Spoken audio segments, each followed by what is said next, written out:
Bismillahirrahmanirrahim. Assalamualaikum warahmatullahi wabarakatuh. Anak soleh soleha. Apa kabarnya hari ini? Semoga selalu sehat ya. Alhamdulillah.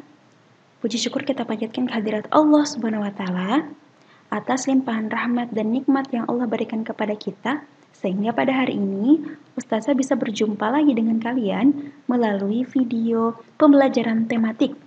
Tema 5 tentang cuaca. Subtema 4, cuaca, musim, dan iklim, pembelajaran 2 dan 4.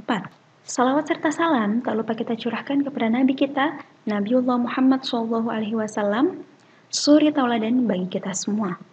Anak-anakku sekalian, seperti biasa, sebelum kita memulai pembelajaran pada hari ini, marilah kita berdoa bersama. Berdoa dimulai. Berdoa selesai. Nah, hari ini kita akan melanjutkan kembali pembelajaran tematik kita masih di tema 5 tentang cuaca, subtema 4 cuaca, musim, dan iklim, pembelajaran 2 dan 4. Baik Ananda, keyword atau kunci dari materi kita pada hari ini adalah yang pertama tentang pembagian iklim, yang kedua tentang sikap kerjasama, dan yang ketiga, membuat kartu informasi. Nah, tujuan pembelajaran kita pada hari ini, yang pertama, murid mampu membuat kartu informasi mengenai pembagian iklim di bumi. Dan yang kedua, murid mampu menerapkan sikap kerjasama untuk menciptakan persatuan. Ambak atau apa manfaat bagi diriku? Manfaat mempelajari materi ini dalam kehidupan sehari-hari adalah kita mampu menjelaskan sesuatu dengan mudah dengan bantuan kartu informasi dan kita juga mampu menerapkan sikap kerjasama untuk menciptakan persatuan. Baik anak-anakku sekalian, setelah kemarin kita telah belajar tentang apa itu cuaca, apa itu musim, dan apa itu iklim, hari ini Ustazah akan menjelaskan kepada kalian bagaimana pembagian iklim. Ya, kemarin kita sudah bahas ya, ada yang disebut dengan iklim tropis, iklim subtropis, iklim sedang, dan iklim dingin. Nah, hari ini kita akan melihat bagaimana pembagian iklim di bumi. Nah, perhatikan di buku kalian di halaman 97 ya. Nah, pembagian iklim di bumi. Daerah di muka bumi dibedakan menjadi 4 daerah iklim, yaitu iklim tropis, iklim subtropis, iklim sedang, dan iklim dingin. Kalian bisa lihat di bagian yang berwarna hijau, ini merupakan bagian dari iklim tropis. Sedangkan yang berwarna orange, ya, yang bagian utara dan selatan ini adalah iklim subtropis. Bagian berwarna biru adalah iklim sedang dan berwarna biru tua itu adalah iklim dingin. Ya, jadi bumi itu dibagi menjadi 2 bagian ya, yaitu bagian utara dan bagian selatan. Ya. Nah, anandaku sekalian, iklim tropis terjadi di bagian tengah bumi. Terjadi di bagian daerah ini ya, yaitu di daerah sekitar garis khatulistiwa. Nah, ini namanya garis khatulistiwa ya. Cuaca di daerah tropis hangat dan lembab. Daerah iklim tropis memiliki 2 musim, yaitu musim kemarau dan musim hujan. Negara yang beriklim tropis, misalnya negara di Asia Tenggara, seperti Indonesia, Brunei Darussalam, Filipina, dan negara-negara di Afrika, misalnya Kenya dan Kongo.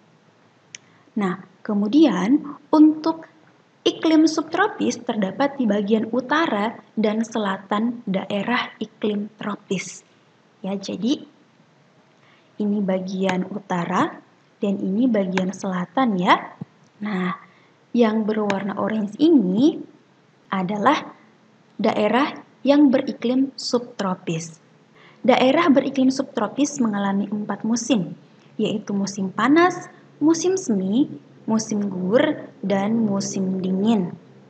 Sedangkan di daerah beriklim sedang, yang berwarna biru muda ini di bagian utara dan selatan, perbedaan musim terlihat dengan jelas.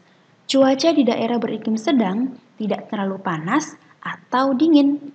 Perubahan musim di daerah beriklim sedang adalah musim panas, musim dingin, dan sejuk. Jadi cuma ada 3 musim. Negara dengan iklim sedang misalnya Norwegia, Swedia, dan Denmark.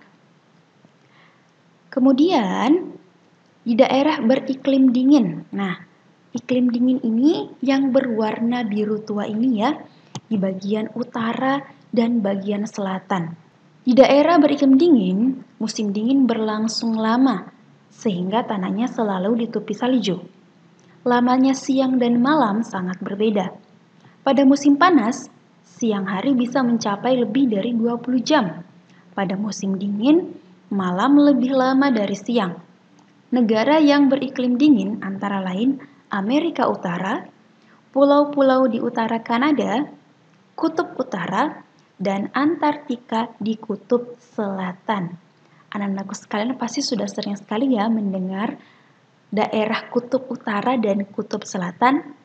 Ya, itu tempatnya beruang kutub ya yang berwarna putih. Baik anak-anakku sekalian, tadi Ustazah menjelaskan di daerah tropis itu adalah daerah yang dilewati oleh garis khatulistiwa. Nah, apa itu garis khatulistiwa? Garis khatulistiwa atau biasa disebut dengan garis ekuator merupakan sebuah garis imajinasi yang digambar di tengah-tengah planet di antara dua kutub. Kalian bisa lihat di sini ada garis berwarna merah, ya. Inilah yang disebut dengan garis khatulistiwa atau garis ekuator. Garis khatulistiwa membagi bumi menjadi dua bagian, yakni bagian bumi utara yang di bagian atas dan belahan bumi bagian selatan, bagian bawah ini ya. Iklim di garis khatulistiwa berbeda dari belahan dunia di utara dan selatan. Perbedaan ini terutama pada pola iklim yang sama sepanjang tahun, di mana pola hangat dan basah, serta pola hangat dan kering bisa berlangsung sepanjang tahun. Hal ini menjadikan sebagian besar wilayah di daerah garis khatulistiwa mengalami kelembapan udara yang cukup tinggi. Kenapa di garis khatulistiwa itu kelembapan udaranya lebih tinggi? Karena di garis khatulistiwa ini sinar matahari paling banyak masuk. Ya, jadi paling banyak terkena sinar matahari adalah daerah-daerah yang terkena garis khatulistiwa. Biasanya juga daerah-daerah yang dilewati oleh garis khatulistiwa ini disebut dengan daerah panas ya, karena mereka lebih banyak mendapatkan sinar matahari daripada bagian utara dan bagian selatan yang jauh dari garis khatulistiwa. Ya, makanya tadi ya, daerah kutub utara dan kutub selatan itu menjadi iklim dingin karena mereka jauh dari garis khatulistiwa. Untuk lebih jelasnya kalian bisa lihat gambar ini ya. Nah, ini garis ekuator.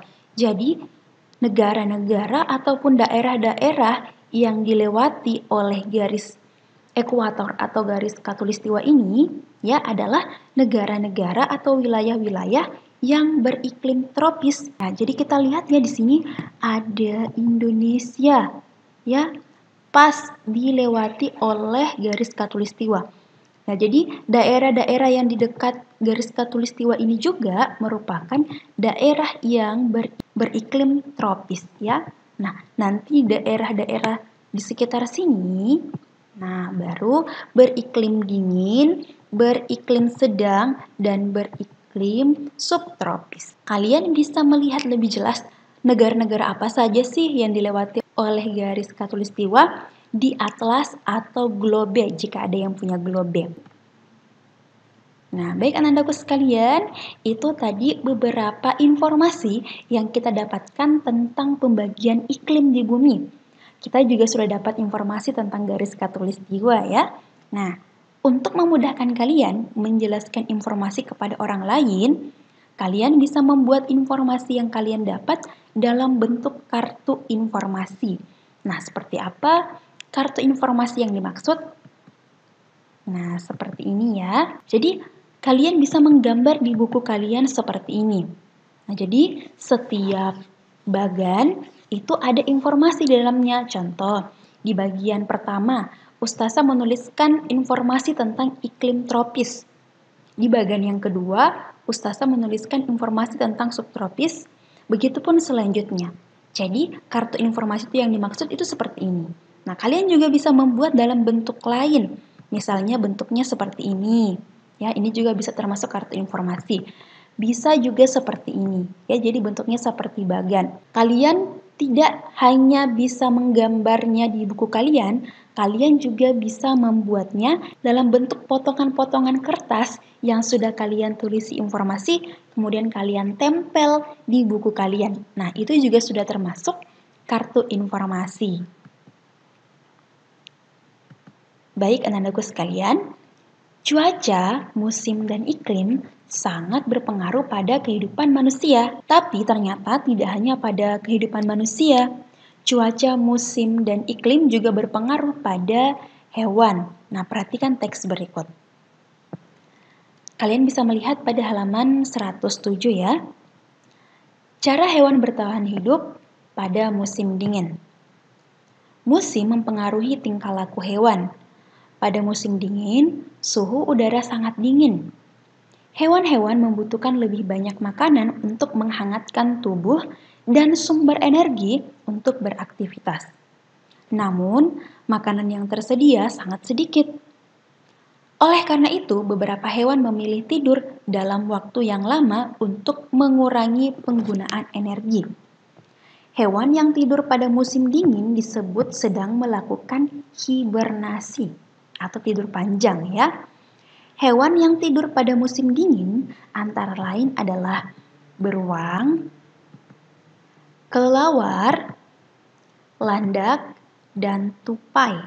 Ya, jadi karena pada musim dingin itu tumbuh-tumbuhan tertutupi oleh salju sehingga banyak juga tumbuhan yang mati, maka beberapa hewan yang telah kita lihat tadi ini sebelum musim salju atau musim dingin mereka memakan atau menyimpan makanannya. Sehingga nanti ketika musim dingin telah tiba, mereka bisa tidur menyimpan energinya dengan cara tidur. Sebelum musim dingin datang, hewan-hewan tersebut makan banyak. Kelebihan energi dihasilkan dari makanan disimpan di dalam tubuh ketika musim dingin tiba. Hewan-hewan tersebut dapat bertahan hidup tanpa makanan. Ada pula hewan yang berpindah tempat untuk menghindari musim dingin. Contohnya adalah burung jalak, burung camar, dan angsa. Mereka terbang bersama-sama menempuh jarak yang sangat jauh menuju tempat yang memiliki banyak sumber makanan.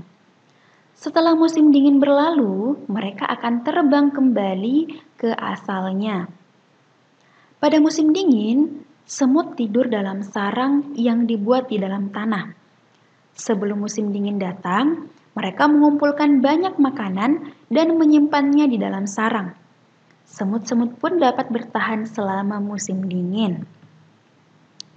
Coba kalian perhatikan semut. Mereka selalu bekerja sama untuk mengumpulkan makanan agar lebih mudah dan cepat selesai. Nah, sikap ini bisa kita contoh dalam kehidupan kita sehari-hari. Sikap bekerja sama dapat menciptakan persatuan, membuat pekerjaan kita pun juga menjadi lebih mudah. Nah, jadi ketika kita melakukan suatu kegiatan secara bersama-sama, itu akan membuat pekerjaan kita menjadi lebih mudah, menjadi lebih cepat selesai.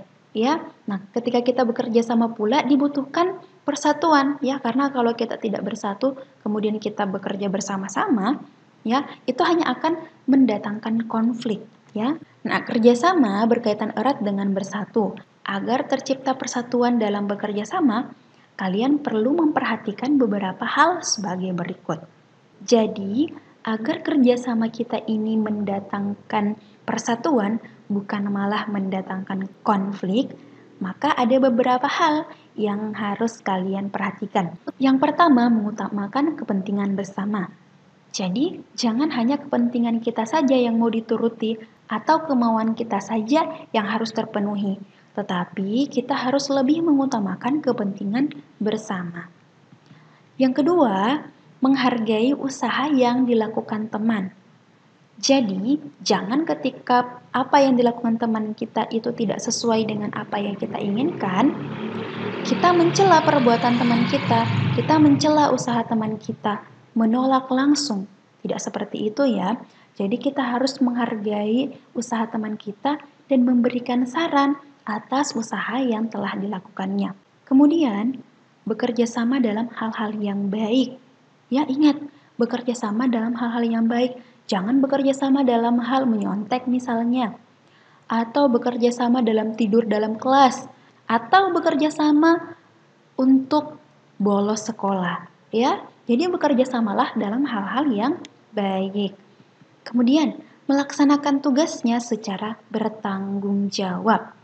Jadi dalam kerjasama, biasa kita diberikan tugas masing-masing ya. Kita harus bertanggung jawab atas tugas yang telah diberikan kepada kita, sehingga tidak ada yang merasa terbebani atau yang merasa kerja sendiri, ya, sehingga konflik bisa dihindari. Berikut beberapa contoh kerjasama yang bisa kita lakukan di sekolah, di rumah, atau lingkungan masyarakat. Nah, di sekolah misalnya, contoh kerjasama yang bisa kita lakukan adalah kerja kelompok bersama teman-teman, kemudian melakukan jadwal piket bersama, kerja bakti sekolah, dan menaati peraturan. Kemudian, contoh bekerja sama di rumah. Yang pertama, melakukan pekerjaan rumah. Yang kedua, menaati peraturan rumah. Dan yang ketiga, menjaga kebersihan rumah secara bersama-sama ya. Kemudian yang keempat, menjalankan peran masing-masing sebaik mungkin. Contoh kerjasama yang bisa kita lakukan di lingkungan masyarakat adalah yang pertama, bekerja bakti. Ya, bekerja bakti bersama masyarakat lainnya. Kemudian ronda, saling bergantian ya, untuk kepala keluarga bergantian menjaga keamanan kompleks rumahnya. Kemudian yang ketiga, membantu warga yang berduka. Jadi kalau ada tetangga kita yang sedang berduka, baiknya kita bantu. Bahkan kemudian ketika ada yang terkena musibah, sebaiknya kita memberikan bantuan kepada mereka, baik itu dalam bentuk makanan, pakaian, ataupun uang. Nah, kemudian yang keempat, menaati peraturan lingkungan masyarakat. Ya, dari sekolah, rumah, dan lingkungan masyarakat, masing-masing memiliki peraturan yang berbeda. Ya, peraturan yang ada itu harus kita taati secara bersama. Tidak bisa hanya sebagian orang saja yang menaati. Ya, jadi itu ya nanaku sekalian tentang kerjasama. Nah, nanaku sekalian, itulah tadi materi kita pada hari ini. Ya, jangan lupa untuk mengulangi kembali pembelajaran yang telah kalian nonton hari ini, dibaca juga di buku tematik 3E kalian. Nah, jadi hari ini kita sudah belajar tentang pembagian iklim di bumi. Ya, jadi kalian bisa melihat di globe atau di atlas bagian-bagian negara mana saja yang beriklim tropis, subtropis, sedang ataupun dingin. Nah, kalian juga bisa membuat kartu informasi di buku kalian ya, seperti yang telah Ustazah contohkan tadi. Dan kalian juga bisa menerapkan sikap kerjasama untuk menciptakan persatuan dalam kehidupan sehari-hari kita. Nah, anakku sekalian, jangan lupa juga setelah pembelajaran ini kalian punya tugas. Tugasnya adalah ada di halaman 111 nomor 1 sampai nomor 4. Oke, alhamdulillah. Thanks, syukron, terima kasih, dan stay healthy. Assalamualaikum warahmatullahi wabarakatuh.